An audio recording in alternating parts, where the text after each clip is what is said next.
우리 다 같이 사도신경 하심으로 새벽 예배를 주님 앞에 올려드리겠습니다. 전능하사 천지를 만드신 하나님 아버지를 내가 믿사오며 그 외아들 우리 주 예수 그리스도를 믿사오니 이는 성령으로 잉태하사 동정녀 마리아에게서 나시고 본디오 빌라도에게 고난을 받으사 십자가에 못 박혀 죽으시고 장사한 지 사흘 만에 죽은 자 가운데서 다시 살아나시며 하늘에 오르사 전능하신 하나님 우편에 앉아 계시다가 저리로서 산자와 죽은 자를 심판하러 오시리라.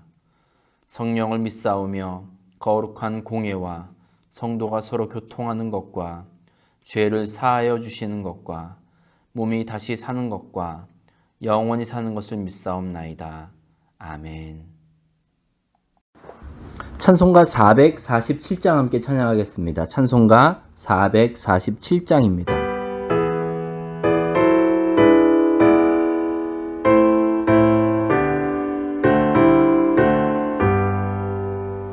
이 세상 끝날까지 주 섬겨 살리니 내 친구 되신 주여 늘 함께 하소서.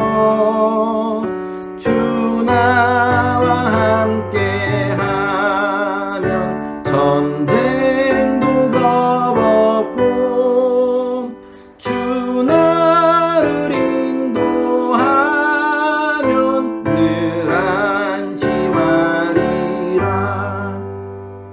나 주를 따를 때에 주 약속하신 것 그 영광 중에 모두 이루어 주소서.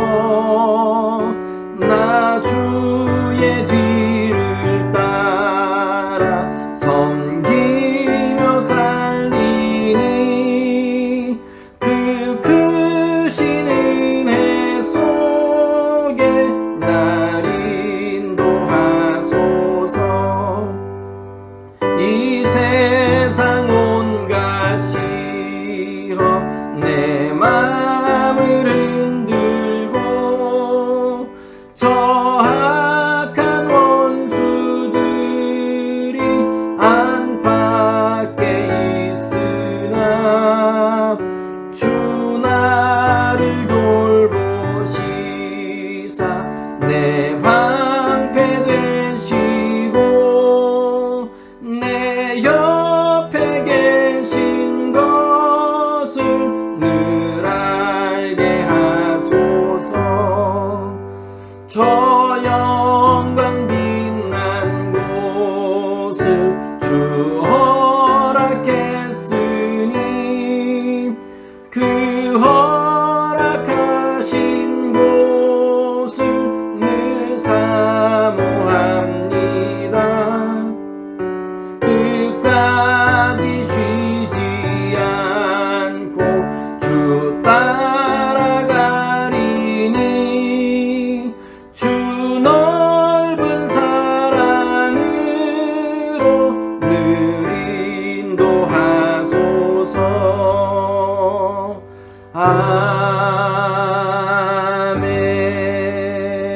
아멘. 8월 28일 토요일 아침입니다. 오늘 우리가 함께 은혜를 나눌 말씀은 다니엘 1장 1절부터 21절까지의 말씀입니다. 구약성경 다니엘서 1장 1절부터 21절까지인데요. 앞에 화면 보시고 함께 읽겠습니다. 시작. 유다 왕 여호와김이 다스린 지 3년이 되는 해에 바벨론 왕 느부갓네살이 예루살렘에 이르러 성을 에워쌌더니 주께서 유다 왕 여호야김과 하나님의 전 그릇 얼마를 그의 손에 넘기심에 그가 그것을 가지고 신할 땅 자기 신들의 신전에 가져다가 그 신들의 보물 창고에 두었더라. 왕이 환관장 아스부나스에게 말하여 이스라엘 자손 중에서 왕족과 귀족 몇 사람 곧 흠이 없고 용모가 아름다우며 모든 지혜를 통찰하며 지식에 통달하며 학문에 익숙하여 왕궁에 설 만한 소년을 데려오게 하였고 그들에게 갈대아 사람의 학문과 언어를 가르치게 하였고 또 왕이 지정하여 그들에게 왕의 음식과 그가 마시는 포도주에서 날마다 쓸 것을 주어 3년을 기르게 하였으니 그 후에 그들은 왕 앞에 서게 될 것이더라. 그들 가운데는 유다 자손 곧 다니엘과 하나냐와 미사엘과 아사랴가 있었더니 환관장이 그들의 이름을 고쳐 다니엘은 벨드사살이라 하고 하나냐는 사드락이라 하고 미사엘은 메삭이라 하고 아사랴는 아벳느고라 하였더라. 다니엘은 뜻을 정하여 왕의 음식과 그가 마시는 포도주로 자기를 더럽히지 아니하리라 하고 자기를 더럽히지 아니하도록 환관장에게 구하니 하나님이 다니엘로 하여금 환관장에게 은혜와 긍휼을 얻게 하신지라. 환관장이 다니엘에게 이르되 내가 내 주 왕을 두려워하노라. 그가 너희 먹을 것과 너희 마실 것을 지정하셨거늘 너희의 얼굴이 초췌하여 같은 또래의 소년들만 못한 것을 그가 보게 할 것이 무엇이냐. 그렇게 되면 너희 때문에 내 머리가 왕 앞에서 위태롭게 되리라 하리라. 환관장이 다니엘과 하나냐와 미사엘과 아사랴를 감독하게 한 자에게 다니엘이 말하되 청하오니 당신의 종들을 열흘 동안 시험하여 채식을 주어 먹게 하고 물을 주어 마시게 한 후에 당신 앞에서 우리의 얼굴과 왕의 음식을 먹는 소년들의 얼굴을 비교하여 보아서 당신이 보는 대로 종들에게 행하소서 하매 그가 그들의 말을 따라 열흘 동안 시험하더니 열흘 후에 그들의 얼굴이 더욱 아름답고 살이 더욱 윤택하여 왕의 음식을 먹는 다른 소년들보다 더 좋아 보인지라. 그리하여 감독하는 자가 그들에게 지정된 음식과 마실 포도주를 제하고 채식을 주니라. 하나님이 이 네 소년에게 학문을 주시고 모든 서적을 깨닫게 하시고 지혜를 주셨으니 다니엘은 또 모든 환상과 꿈을 깨달아 알더라. 왕이 말한 대로 그들을 불러들일 기한이 찼으므로 환관장이 그들을 느부갓네살 앞으로 데리고 가니 왕이 그들과 말하여 보매 무리 중에 다니엘과 하나냐와 미사엘과 아사랴와 같은 자가 없으므로 그들을 왕 앞에 서게 하고 왕이 그들에게 모든 일을 묻는 중에 그 지혜와 총명이 온 나라 박수와 술객보다 10배나 나은 줄을 아니라. 다니엘은 고레스 왕 원년까지 있으니라. 아멘. 할렐루야. 우리 중앙교회 성도 여러분, 토요일 아침입니다. 오늘은 우리가 다니엘 1장 말씀으로 함께 은혜를 나누고자 합니다. 다니엘은 우리가 잘 아는 인물인 것 같이 이렇게 딱 들립니다. 그런데 생각보다 다니엘에 대해서 아는 내용은 제한적이에요. 그러니까 다시 말하면 다니엘서, 다니엘은 많이 들어서 몇 가지 내용에 대해서는 우리가 익숙한데 동시에 다니엘서 전체의 내용을 쭉 살펴보면 우리가 모르고 있는 것이 참 많이 나옵니다. 다니엘서는 대예언서로 분류됩니다. 그리고 다니엘서가 예언서에 속하기는 하지만 다른 예언서와는 조금 다른 형태를 보이는데요. 하나님께서 보여주신 환상에 대한 기록들이 이게 적혀 있는 부분들이 많기 때문에 우리는 예언서라고 부르기도 하지만 동시에 묵시록이라고 부르기도 합니다. 그래서 이 다니엘서를 읽다가 이 포커스를 오직 한 군데, 종말에 대해서만 포커스를 맞추고 읽으시면 이상한 데로 빠지기가 딱 좋습니다. 다니엘서가 말하고자 하는 것은 하나님 나라의 승리입니다. 이 세상에 존재하는 강력한 나라들이나 그 강대국을 다스리는 소위 신이라고 불리울 정도로 막강한 통치, 권력을 가지고 있는 그 통치자들이 제 아무리 자기의 힘과 능력을 과시한다고 해도 정해진 시간이 지난 후에는 하나님 앞에서 다 무너지게 될 것이고 결국 하나님의 나라, 하나님께서 통치하시는 나라가 도래할 것이다 라는 중심 사상을 가지고 있습니다. 오늘 1장은 그 전체 이야기를 풀어가는 배경, 서론의 역할을 하고 있습니다. 1절과 2절 보시면 시대적인 배경을 소개하고 있습니다. 여호와김, 유다 왕이었던 여호와김이 남유다를 다스리던 때에 나라가 바벨론 왕인 느부갓네살의 침공을 받았습니다. 그 결과 많은 백성들이 포로로 끌려가게 되는데 오늘 본문에 나오는 다니엘과 그 친구들도 포로로 끌려온 사람들이었습니다. 바벨론이 끌고 간 포로들은 대부분 지식인들, 왕족, 귀족들 이런 사람들이었습니다. 이게 어떤 계산이 있었냐면 리더 계급의 사람들을 다 제거하고 나면 이렇게 없애고 나면 이스라엘이 남유다가 나라 재건을 다시 해보겠다 이러면서 힘을 키우거나 어떤 그런 작전이나 계획들을 잘 세우고 실행할 수 없을 거라고 판단했기 때문에 지식인들이나 또 리더가 될 수 있을 만한 그런 자질, 가능성을 갖춘 사람들을 다 포로로 끌고 간 겁니다. 그러니까 3절과 4절에서 말하듯이 포로로 끌고 온 사람들 중에서 용모가 훌륭하고 똑똑한 소년들을 선발합니다. 그리고 이렇게 인재들을 선발해서 그들에게 바벨론의 학문, 언어를 가르치죠. 5절 보세요. 그들에게 왕의 음식과 날마다 쓸 것을 주었다고 말합니다. 이렇게 잘 가르치고 잘 먹이고 충분하게 공급해 준 이유가 5절 후반부 보시면 그들은 왕 앞에 서게 될 것이더라 했습니다. 이게 포로의 신분을 가진 소년들이었지만 왕궁학교에서 특별한 대우를 받으면서 공부했고 풍족한 생활을 할 수 있는 특권을 누리게 된 것이죠. 이걸 어떻게 보면 아주 좋게 포장해서 성공신화다 이렇게 말할 수도 있겠지만 이 바벨론에서 이런 정책을 펼친 이유는 앞서도 말씀드렸다시피 이스라엘 백성들 가운데 유능한 미래의 자원들을 다 이제 없애는 겁니다.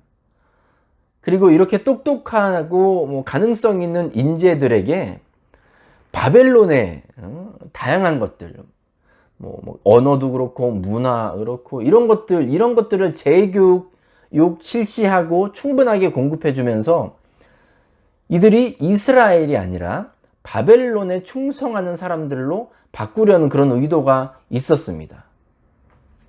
그러니까 그들이 가지고 있었던 종교적이고 민족적이고 이런 정체성들을 다 무너뜨리고 새로운 정체성, 바벨론에 속한 한 사람으로서의 이 정체성을 가지도록 훈련시키는 겁니다. 거의 어떻게 보면 세뇌라고도 말할 수 있을 것입니다. 그렇기 때문에 바벨론의 학문, 언어, 음식까지 모두 다 제공했습니다. 이름도 바뀌었죠. 7절 보시면 다니엘은 벨드사살로, 하나냐는 사드락으로, 미사엘은 메삭, 아사랴는 아벳느고로 바꾸었습니다. 우리 일제시대 때 창씨개명을 막 강요했던 것처럼 이 이름을 이렇게 바꿈으로써 또 언어를 바꿈으로써 이스라엘 민족에 대한 정체성을 말살시키려는 의도입니다. 다니엘, 하나냐, 미사엘, 아사랴는 모두 하나님과 관련된 이름들이었습니다. 이스라엘의 하나님과 관련된 이름들이었어요. 그런데 이 이름들을 벨드사살, 사드락, 메삭, 아벳느고로 바꾸었는데 이 바벨론식 이름은 마찬가지로 바벨론이 숭배하는 우상들과 관련된 이름이었어요. 그러니까 하나님의 사람들이 아니라 바벨론의 신들의 사람들, 바벨론의 신을 숭배하고 바벨론을 위한 사람들, 이런 식으로 그들의 정체성을 바꾸려고 노력했던 것이죠. 이때 8절 보시면 다니엘은 뜻을 정하여 왕의 음식과 그가 마시는 포도주로 자기를 더럽히지 아니하리라 하고 자기를 더럽히지 아니하도록 환관장에게 구하니 했습니다. 여러분, 이게 보통 황당한 일이 아닙니다. 다니엘이 뭐가 그렇게 대단한 인물이어서 바벨론 왕궁에 지금 머무는 것이 다니엘이 특별한 사람이어서가 아니잖아요. 고작 포로에 불과한 그였지만 바벨론 왕이 베풀어준 그 은혜 때문에 특권을 누리고 있지 않습니까? 좋은 음식 먹고 좋은 교육 받고 좋은 환경 속에서 살 수 있는 겁니다. 그런데 그런 은혜에도 불구하고 다니엘이 뜻을 정한 건 무엇이냐면 왕의 음식과 그가 마시는 포도주로 자기를 더럽히지 않겠다라는 겁니다. 이러한 요청, 자기를 더럽히지 않도록 환관장에게 구했는데 이 요청이 다니엘에게 안 좋은 결과를 초래할 수 있다는 것은 분명한 사실이죠.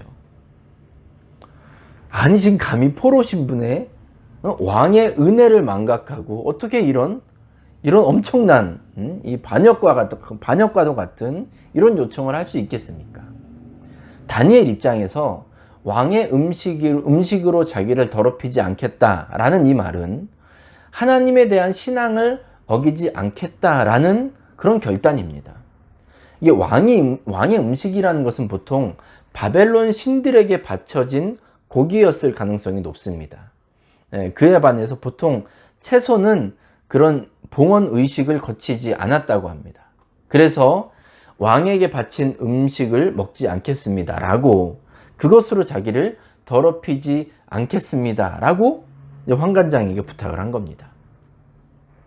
환관장의 입장에서도 이게 참 황당할 수밖에 없죠.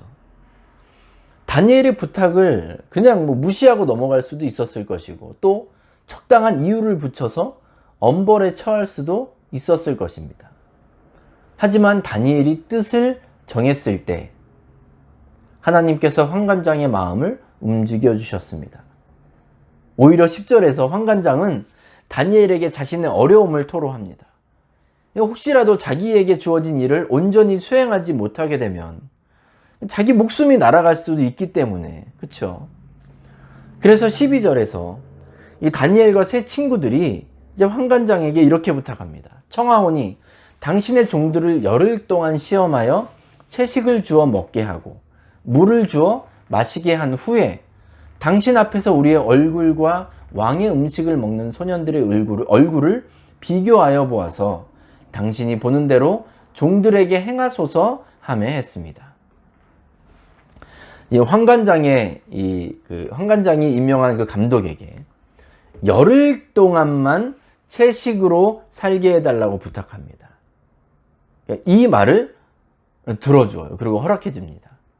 그리고 열흘 후에 어떤 일이 일어나냐면 15절 보시면 그들의 얼굴, 다니엘과 세 친구들의 얼굴이 더욱 아름답고 살이 더욱 윤택하여 왕의 음식을 먹는 다른 소년들보다 더 좋아 보인지라. 이러한 변화를 보고 감독하는 자가 이 다니엘과 세 친구들의 요청을 들어주었습니다. 그래서 그들이 요청한 대로 채식을 먹도록 했습니다. 이 이야기들을 통해서 한 두 가지 정도만 짧게 말씀드릴 수 있을 텐데, 환관장도 그렇고 이제 환관장의 명을 받아서 이 소년들을 감독하는 사람도 그렇고, 이들이 다니엘과 세 친구들의 말에 귀를 기울여 주었다는 것, 저는 이게 다니엘과 세 친구들이 평상시에 어떤 삶을 살았는지를 잘 보여주고 있다고 생각합니다. 포로로 끌려온 이 소년들, 그 중에서도 다니엘과 이 세 친구들은 포로지 않습니까? 이전에 본인들이 누리고 살았던 것, 그런 상황, 환경들이 아니에요. 전혀 다른 상황과 환경 속에서 살아야 합니다. 부모도 없고요, 돌봐주는 사람도 없습니다. 하지만 평소에 그렇게 달라진 상황 속에서 본인들이 원하지 않는 삶의 환경 속에서도 그들이 얼마나 예의 바르고 성실하고 정직하게 살았는지 우리는 이렇게 예상해 볼 수 있습니다. 그러니까 그들을 감독하던 환관장이 볼 때 포로로 끌려온 다른 소년들과는 이게 확실하게 다른 겁니다.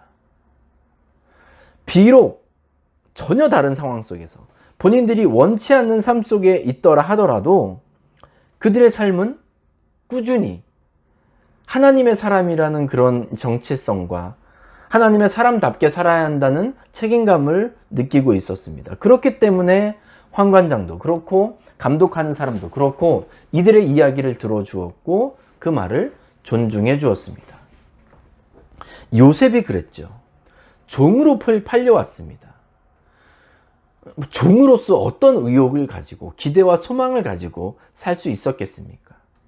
하지만 요셉은 그곳에서 성실하고 최선을 다하는 사람이었습니다. 그렇기 때문에 보디발 장군에게 인정받게 되죠. 다니엘과 세 친구들도 그렇게 원치 않고 본인들의 삶과 이전의 삶의 모습과 전혀 다른 환경 속에서 살아갈 수밖에 없었지만 그곳에서 성실하고 정직하고 예의 바르게 살았어요. 왜 그랬습니까? 이게 하나님을 인정하는 삶을 살았기 때문입니다. 어느 곳이든 어떤 때든지 매일매일 하나님께서 받으실 만한 삶을 살기 위해서 노력했기 때문에 그들의 말과 행동의 모습은 달라졌습니다.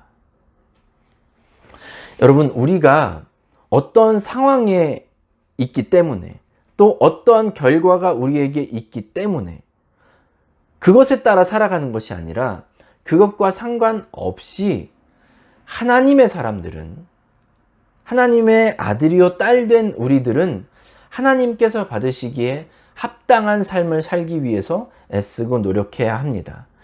이렇게 살 때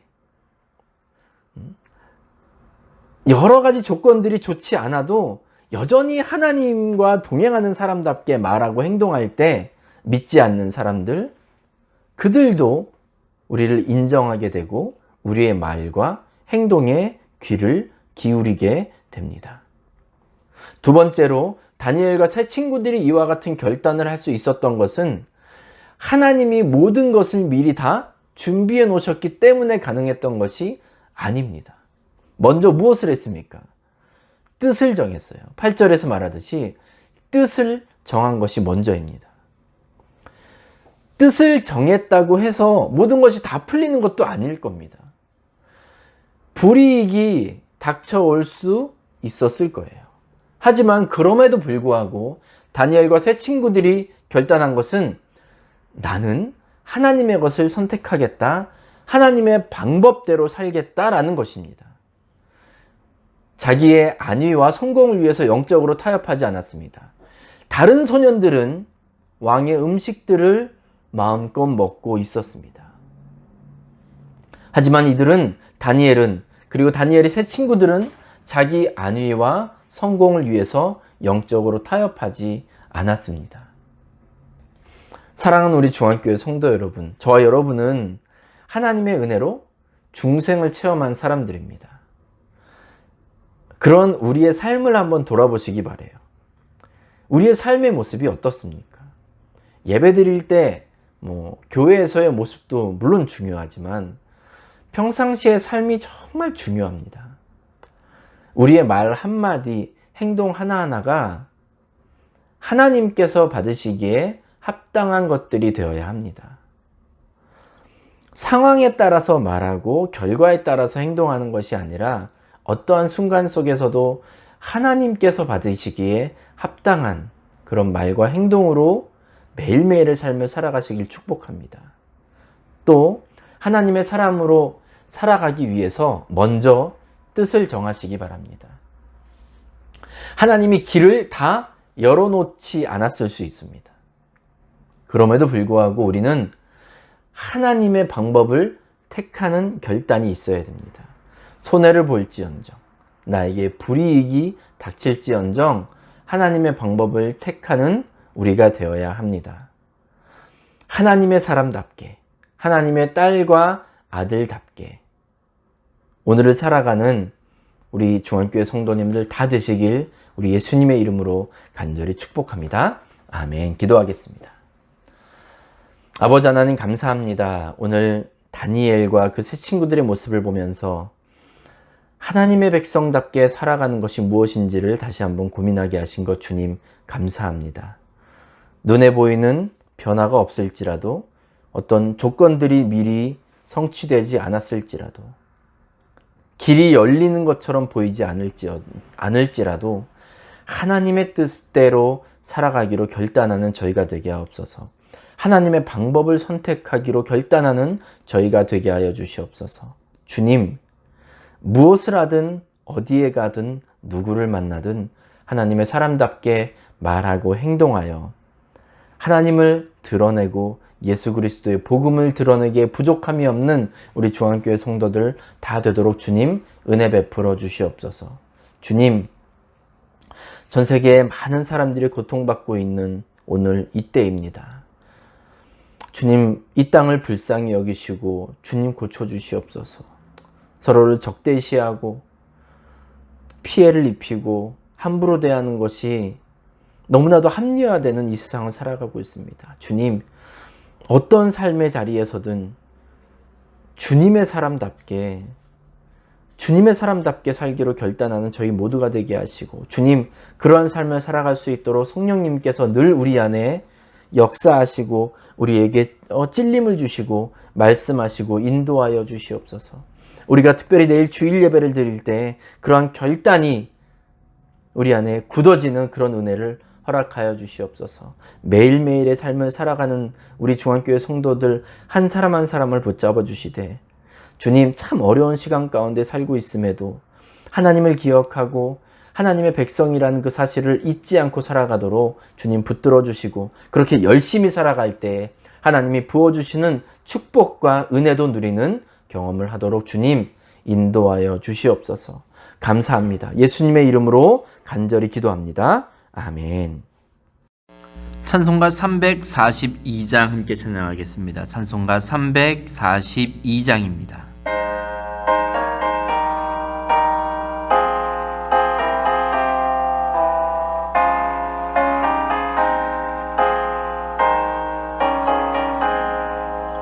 너 시험을 당해 죄 짓지 말고 너 용기를 다해 곧 물리치라.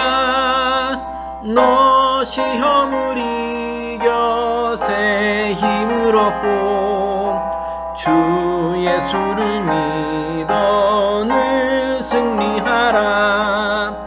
우리 구주의 힘과 그의 위로를 빌라. 주님 내 편에 서서 항상 도우시리.